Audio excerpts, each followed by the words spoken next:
ओम शांति। आइए सभी मिलकर सुनते हैं कहानी तिनका। रावण ने जब माँ सीता जी का हरण करके लंका ले गया, तब लंका में सीता जी वट वृक्ष के नीचे बैठकर चिंतन करने लगी। रावण बार बार आकर सीता जी को धमकाता था, लेकिन माँ सीता जी कुछ नहीं बोलती थी।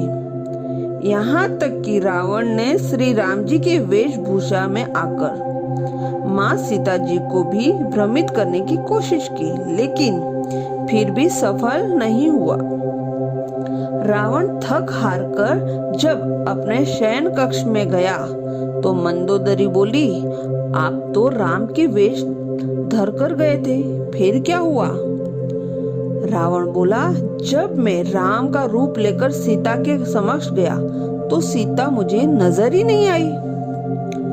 रावण अपनी समस्त ताकत लगा चुका था, लेकिन जगत जननी माँ को आज तक कोई नहीं समझ सका। फिर रावण कैसे समझ पाता?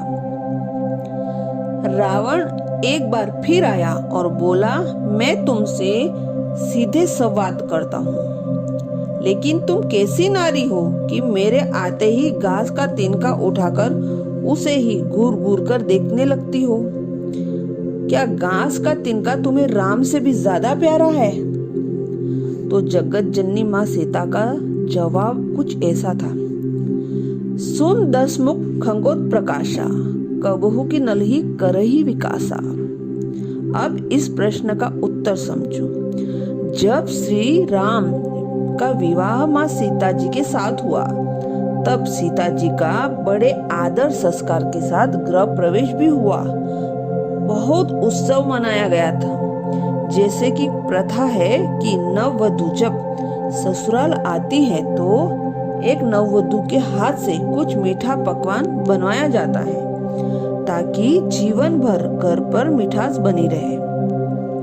इसलिए माँ सीता जी ने उस दिन अपने हाथों से घर पर खीर बनाई और समस्त परिवार राजा दशरथ सहित चारों भ्राता और ऋषि संत भी भोजन पर आमंत्रित थे। माँ सीता ने सभी को खीर परोसना शुरू किया और भोजन शुरू होने ही वाला था कि जोर से हवा का झोंका आया। सभी ने अपनी अपनी थाली संभाली। सीता जी देख रही थी।